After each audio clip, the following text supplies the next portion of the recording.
Hi, Lenny. Hi, Nancy. Welcome to episode 105 of the Front Porch Book Club. The Front Porch Book Club is this podcast that meets twice a month. We like to dig deep into the relationship between characters and the worlds they live in. Grab your book and iced tea and join us on the front porch.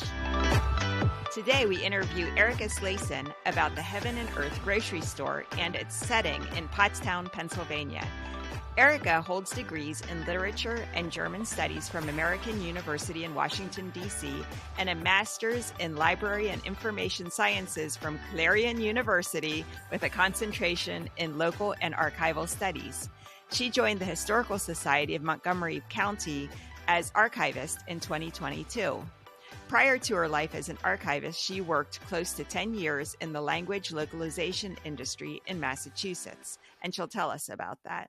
The pandemic put things into perspective for her, leading to a change in careers and moving her family back home to Montgomery County, Pennsylvania, where she is archivist at the Historical Society of Montgomery County.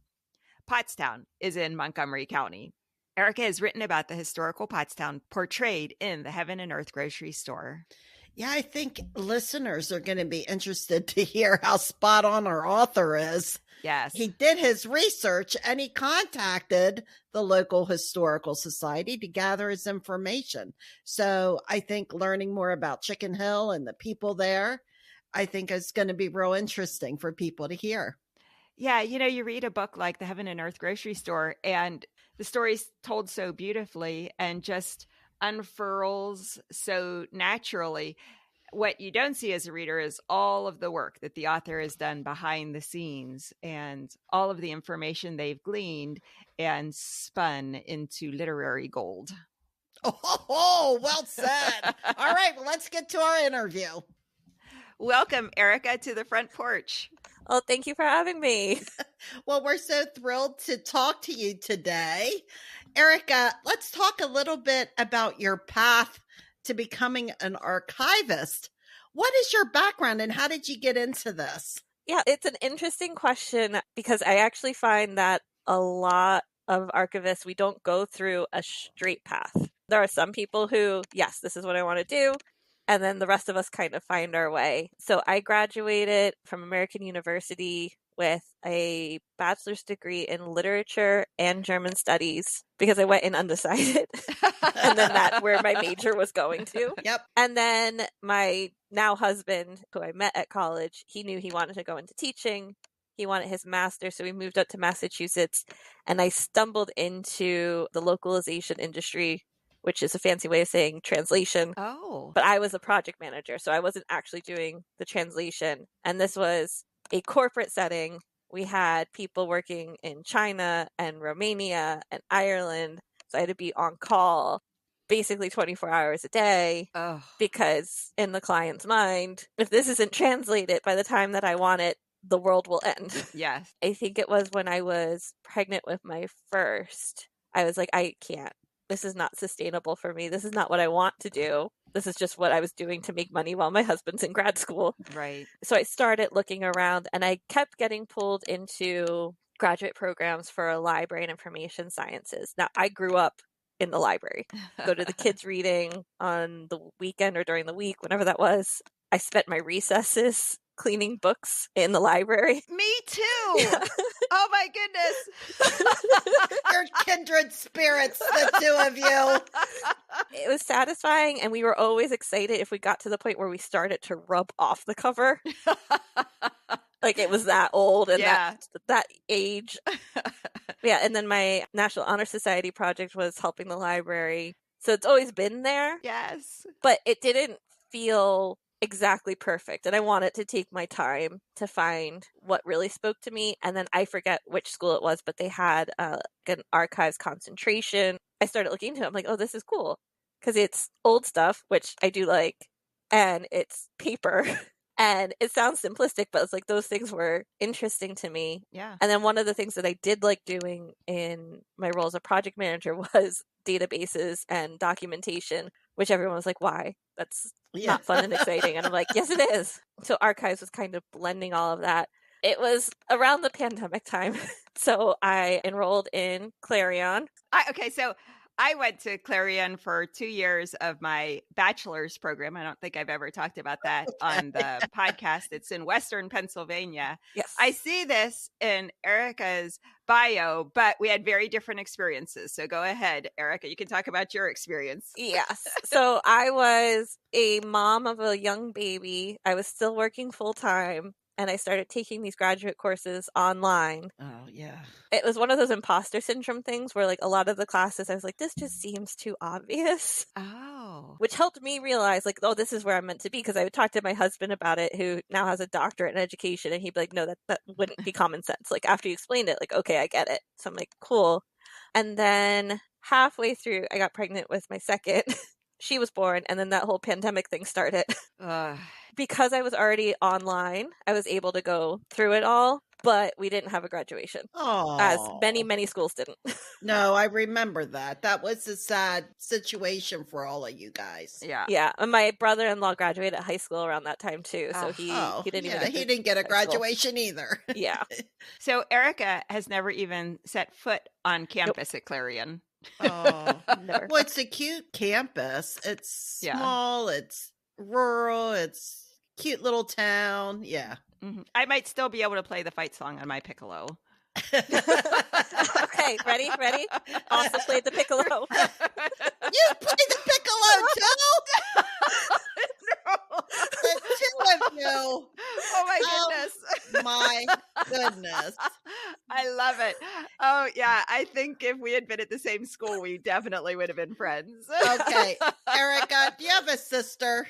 I do. She's 5 years older. And like I said, she's science-y. Oh, well, that's not me. So Yeah. that's where it ends. Okay. The two of you. That's funny. That really is funny. Yeah. So why don't you tell us what an archivist does? The way I like to explain it is everyone knows or should know what a library is and its function. And people know museums and what their function is. But in that realm, there is also the archives. It's kind of a blend of the two. So libraries, you can go and you can do research, you can borrow books. You're there, you're touching the materials. Museums, mostly you're just viewing things and learning about the history. And archives takes those historical documents and has them available for you to touch, to read, to take notes on research. But I think the other thing to note is that a lot of people, when they hear archives, they are thinking those really old things. Like they think of the Declaration of Independence, the Constitution, like those old documents. But we have things from the 2000s. We will take anything to preserve it for the future. So there's making sure things are accessible for research, making sure we have appropriate items for whichever organization you're working for, preserving those items for the future for others to learn from. Yeah, speaking of recent archive materials, I was interested, I think it was sometime within the last year, a local museum here, I think maybe it was our statewide museum, was asking for donations for the pandemic experience. Mm-hmm. They were already thinking ahead of future researchers who would be interested in what was that pandemic all about. Yeah, and that's actually twofold because I didn't start working at my present location until 2022. So the pandemic was already tapering off a bit. Mm-hmm. But they had done the same thing because when the pandemic started or when we started hearing those rumblings of this could potentially be happening, so many people would call into archives and other historical institutions and say, what happened in 1918? Yeah. Very interesting. And we didn't have a lot of that stuff. Because they didn't think about it that way. Right. So when it started, the archives would say, please let us know how you're dealing with this. Send us things. I think we have like a nurse had set in like their written instructions that they received on how to handle it because obviously nurses had a very different experience than the rest of the population. Mm-hmm. So yeah, we all hope that we won't go through anything like that again. Right. But we have that backup if in the future, if something like that happens, someone can go, what happened in 2020? And we can go, okay, this is what happened. This is what you can expect. Yeah. Very interesting. And you think it's even hard to describe now, and we all went through it. Oh, yeah. But it just seems like such a unique and almost unbelievable time. Mm-hmm. Definitely. Yeah, I remember I was talking to my son. I was like, your children are going to say, what was that like living through a pandemic? Yep. Hard to imagine. All right. Our book this month is The Heaven and Earth Grocery Store. You wrote 2 articles for the Historical Society of Montgomery County. So when did you hear about the novel and why did you decide to write about it? So 2 things. First, Montgomery County, Pennsylvania. There are 18 Montgomery counties in the country. I had to look that up once. Oh, you're a really good researcher. Yeah. We'll get people who call from Maryland and they'll be like, oh, I want to donate this. And I'm like, no. Not us. Yeah. So I had actually read first The Dutch House. Oh, Ann Patchett. Yeah, which took place in Elkins Park in a made-up house. Mm-hmm. And when I hadn't realized that when I picked it up, and then it said Elkins Park, and I was like, wait a minute, hold on. Yes. So I had written a blog post about that. And when I saw the Heaven and Earth grocery store come out and I saw it was Pottstown, I'm like, okay, I'll continue that. So looking at these fictional works and connecting them to the area to make them enticing or to have that deeper connection. Mm-hmm. Because I know when I read the book, I love historical fiction. But if I'm reading something that took place in like ancient Egypt or Tudor England or something like that, it's still very fictionalized for me because I don't have a frame of reference. But when reading this, it's like, oh yeah, I understand that. I am familiar with the area. It has this odder personal connection. So to be able to bring that and highlight it to people. And I think this book was a really important one to do that with too. When this book came out, did it generate a lot of interest in your area? It definitely did. I mean, the Barnes & Noble always had like a big poster out and all these things. But I got one phone call from actually a library in California because they were going to do like a month dedicated to it. And they wanted to know if we had pictures that we could share with them of Pottstown and things like that. So that was really cool. Very fun. Most of the story takes place in Chicken Hill. Yes. Is it still called Chicken Hill today? So I had to look that up right away. That was like the Okay. first thing I checked. So there was a Chicken Hill. I think they still colloquially refer to it as a Chicken Hill. Okay. But there's not a lot of work on it. But if I go to Pottstown, you can tell me where Chicken Hill is. Yes, I think so. Yes. Oh, wow. Okay. Well, this is a story of immigration. Mm-hmm. Can you tell us about Chicken Hill in the 20s and the 30s? And who was living there and the culture? So I do think that the book does a really good job of setting that picture for people. It was definitely the poorer part of town. So Pottstown in general is known in the area for the iron industry. Mm-hmm. So there's forges, there's mills, mines, all sorts of like that type of industry in that area. And in Pottstown, there's going to be the workers. In a lot of industrial towns, you have that section. Yeah. I think it was described Germans, Polish, Slovakians, Black families, Irish, a blend of religions. And to me, that's like the main thing about this book that made me want to highlight it, because a lot of times, even in our own historical society, we are very focused, or had been in the past, on the white Christian male demographic. Yes. And this highlights the other, the untold.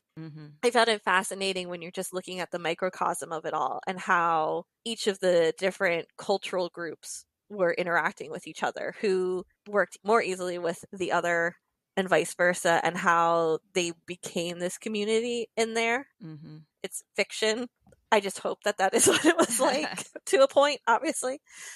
I think the book does set it up. It's a poor neighborhood, a lot of immigrants or African Americans coming from the South. Did they have sewage? That was a big part of this. We need water and we don't have sewer. Did you find anything on that? I don't think I saw any of that in what I was reading. Okay. The little bit of research that I did to write the blog post was definitely more focused on the cultural dynamic. Okay. Well, so he nailed that. Yes. In the book, James McBride mentions that one Jewish family moves in and then several others, but the white Christian male town fathers decide at some point that's enough. And so we're going to try to keep any more Jews from moving into our town. So there was definitely a Jewish community that he paints. Was there a Jewish community in Pottstown at the time, and is there still? Definitely. There's that whole discussion about building the synagogue. There was the discussion between the Hungarian Jews and the German Jews and all that. And there were the two synagogues. One of them was chartered in 1889, and the other one was chartered in 1892. I am not going to try to say their names, even though I am half Jewish. Oh. So, yes, they were there. And again, it's going to come down to they were able to get jobs when they were coming. And that happened to all the immigrants, not just the Jewish immigrants, but people saying, oh, you're not like me. Here's hard labor. Go do that. Right. That was going to happen. Yeah, I feel like Pennsylvania, we are a big industrial state. We have a good bit of history here. Oh, yeah. We're close to New York, and there were manufacturing jobs here for people. Pennsylvania on a whole, and Montgomery County is definitely a microcosm of that, is extremely diverse. Was there a big inflow of newcomers to Pottstown during the 20s and 30s from the South and from other countries? Yeah, from the beginning of the book, when they're coming in, it's not quite the 20s yet. Yes. In the very beginning, and definitely around then, because that's going to be after the Civil War has ended, and also around the time or slightly after the centennial for the country. Mm-hmm. There's a lot of patriotism at that point. You have that whole sense of America, the land of opportunities. Pennsylvania is above the Mason-Dixon line. Now, here's my take on that. Again, I grew up here, and I was taught we have the Mason-Dixon line. We're above that. We're great. Yes. We're the North. We're perfect. However, Aren't we? I'm going to crash and burn all of that. Okay. We have a research subject file cabinet where anyone can just go in and there's scanned photocopies of things and you can look at. And our Ku Klux Klan file is very large. Yes. Oh, So my. in Montgomery County, there was the Norristown chapter. We have a picture. We have all sorts of things. It was big. Yep. But right now, we are finishing up a project that we got through a grant where a researcher was looking at the Perkiomen Valley. And so she went a little bit into Pottstown, especially went to Pottsgrove Manor to get research from there. And she was looking at the Revolutionary period. I found in a German Society volume in the 1950s that stated how the Germans were the best and they never owned any slaves. Mm-hmm. So she's doing this research and she has pulled so many German names that in tax records and things list a person as their property. Yeah. And it will say things like Negro Tom is written there. So it was here.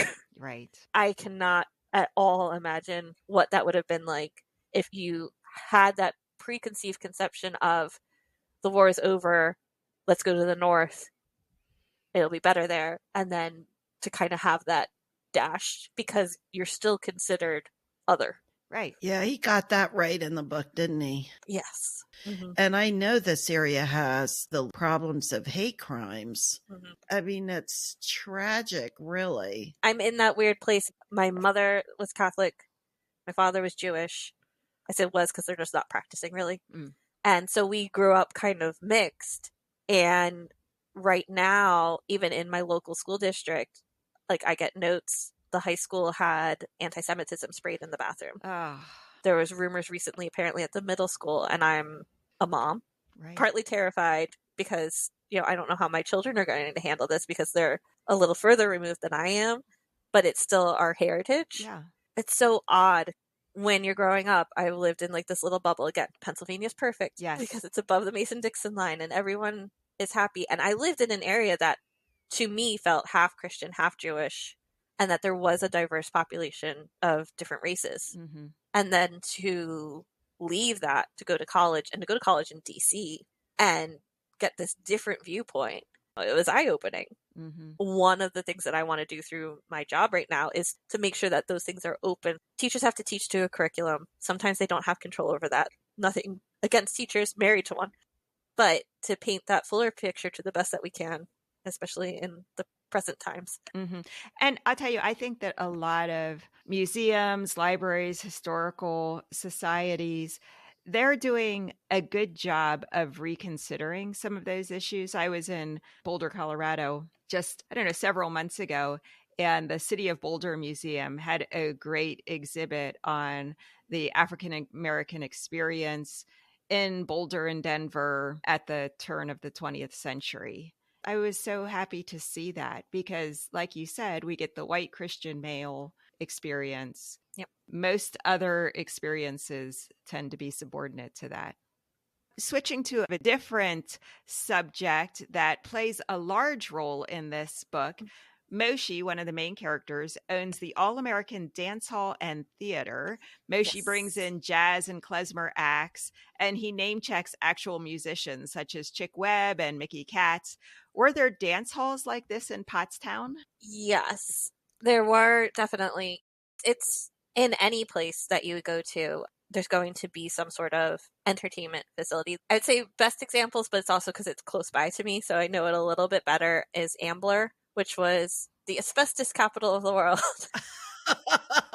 But one of the things was because it focused on one specific industry, one specific corporation, whereas Pottstown was a mix. There's the rubber factory and iron industry. But in Ambler, they had the tenement housing. And you can even drive by now, and you can see as you go down the street, the houses get bigger and bigger until you get to the castle that the owner made. But they had the opera house. So that was their entertainment space. So yes, there were definitely different theaters and things like that in the Pottstown area.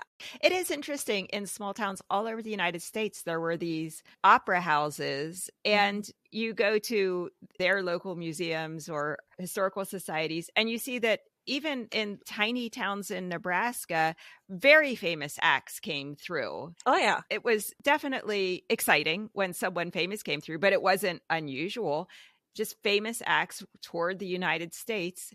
As long as they were on the train, they might as well make a stop at the little town and continue on their way to the bigger venues. Must be how those acts thought about booking shows. Yeah. When I grew up in the 90s, when malls were still like a big thing, our local mall, the Willow Grove Mall, used to be, before then, an amusement park. Oh. Think more of like Central. There's a Ferris wheel, there's a bandstand, things like that. And John Philip Sousa would come all the time. Yeah. And you're just like, that, okay. Yeah, that's a great example. One of the interesting parts of this book that I really liked was the story of Dodo.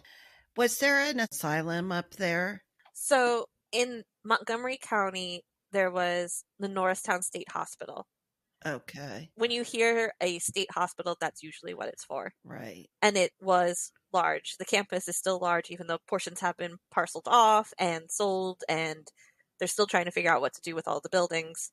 But back then, we all kind of are aware, not the best places. Right. Not the best facilities. I can say from research that I've done, one of the people on the board for the hospital was a doctor, Dr. Hiram Corson, who was also an abolitionist, among many other things. And he wanted to change the hospital. And this would have been in the 1880s, 90s, 1900s, around then. His first step was he wanted to make sure that the female patients at the hospital had female doctors. Wow.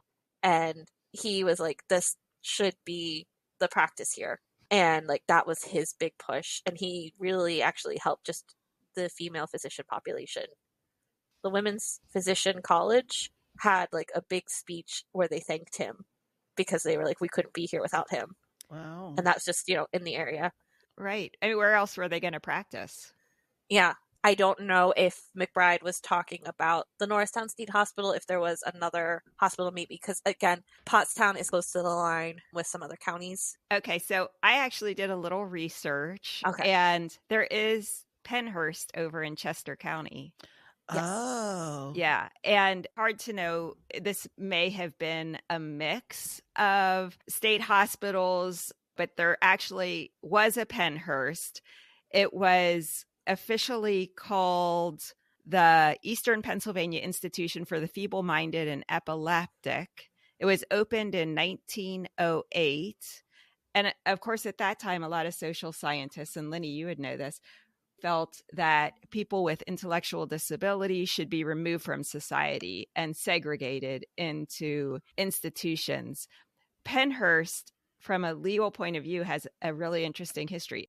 So it's built to house 500 patients, but from the start, it was overcrowded. By 1957, it had 3,500 residents. In a 1968 television news station multi-part series, a documentary, they exposed the horrible conditions. There were children who were caged and restrained, half closed. The institution, of course, by then was decaying. They spent less feeding their patients and caring for them than the Philadelphia Zoo spent on feeding its animals. You can still find this documentary online, and I'll link it in our show notes. So that began a wave of lawsuits against the institution. Some of them went all the way to the Supreme Court. By then, a lower court had said Pennsylvania must treat its wards individually on a case-by-case basis and figure out appropriate treatment plans. The U.S. Supreme Court overturns the lower court decision, and they say the Supreme Court cannot force a state to abide by its own state laws.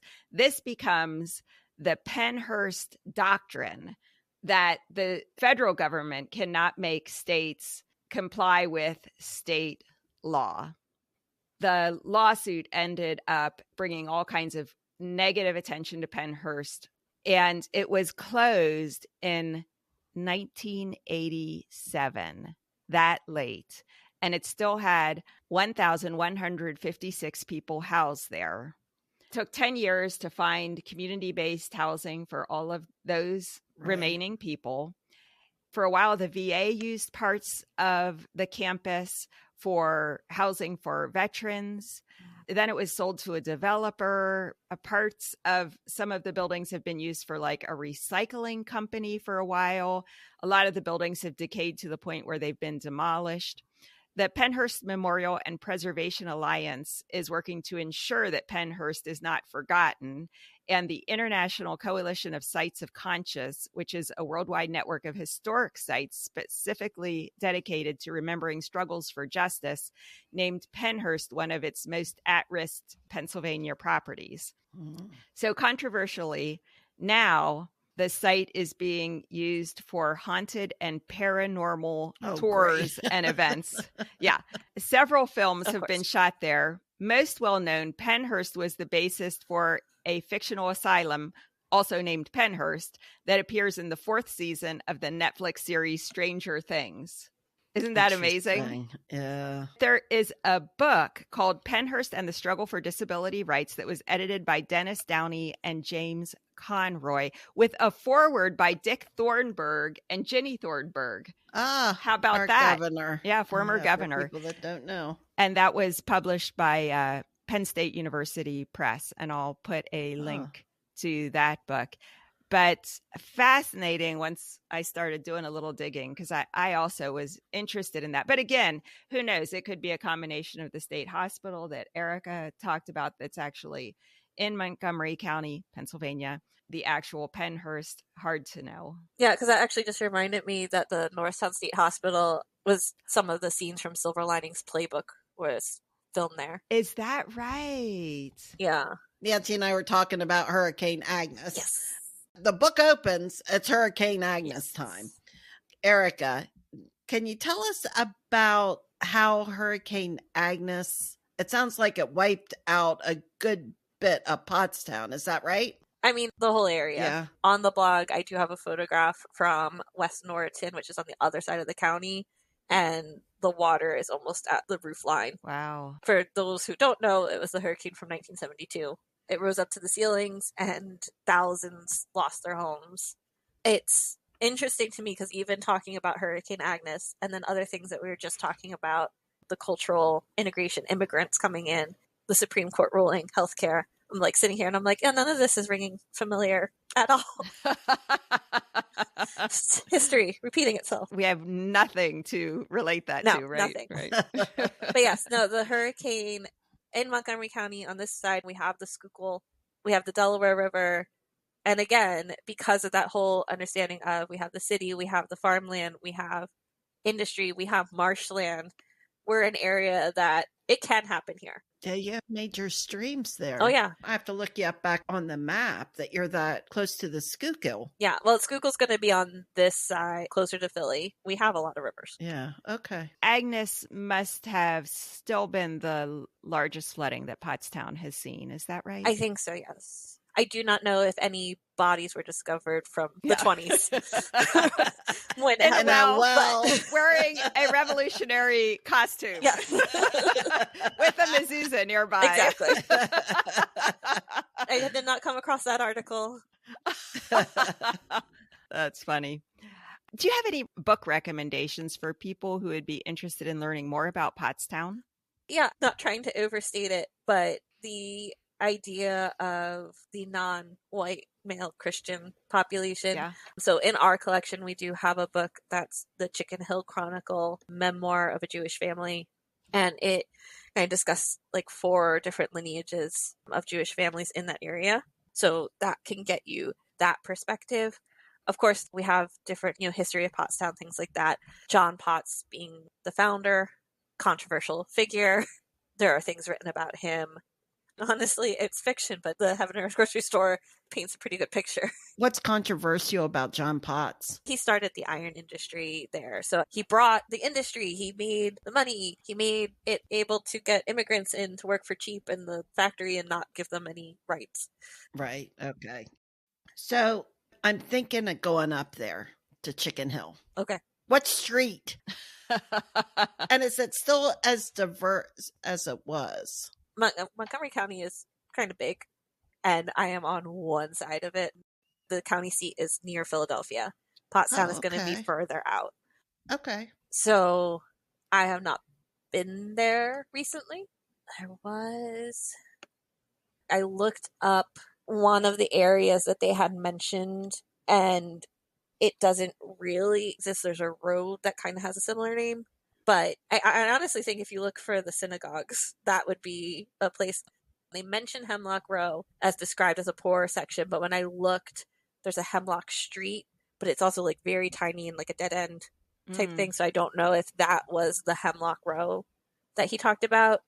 I mean, I would look the synagogues, and then the St. Aloysius Catholic Church that they mentioned is still standing, and it definitely has a large spire. So that could be a guiding point. Okay. Very good. That'll get me there. Yeah. Thank you. Okay. What's the best way people can stay in touch with you if they want to learn more about the Historical Society of Montgomery County? Yeah, they can go to our website. So that's www.hsmcpa.org.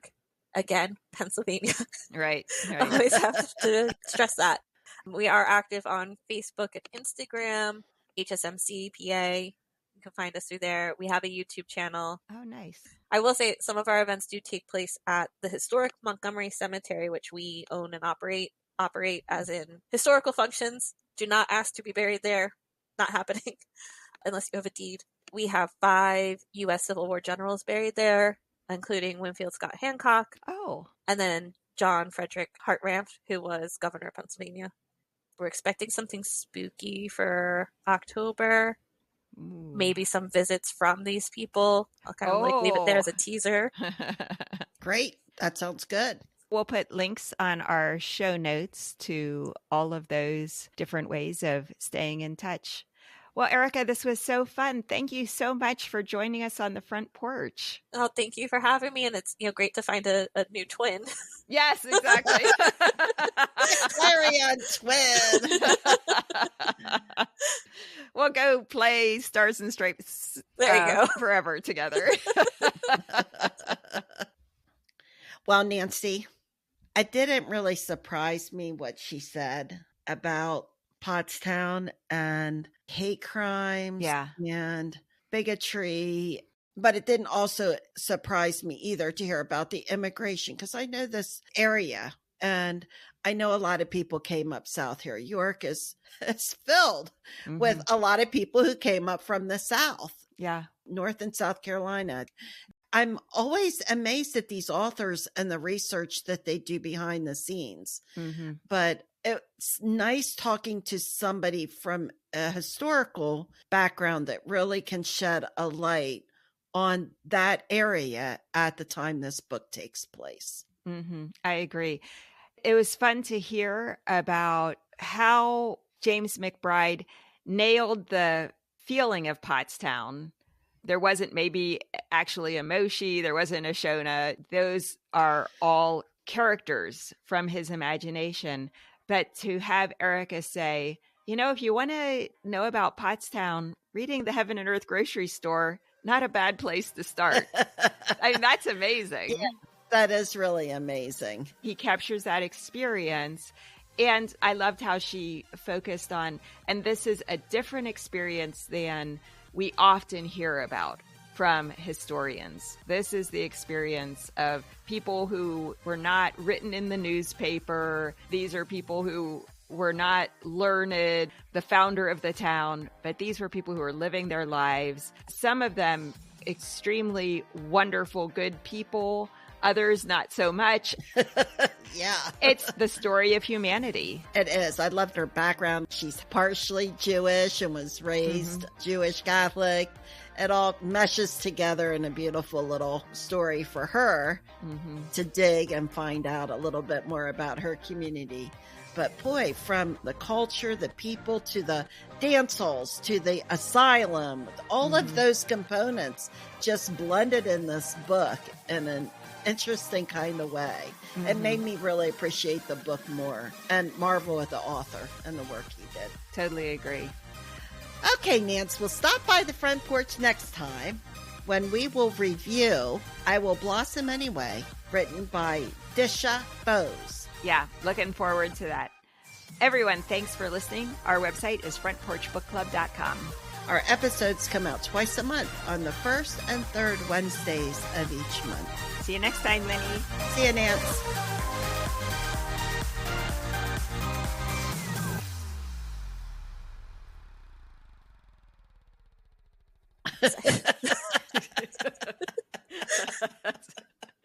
It's good to make that clear.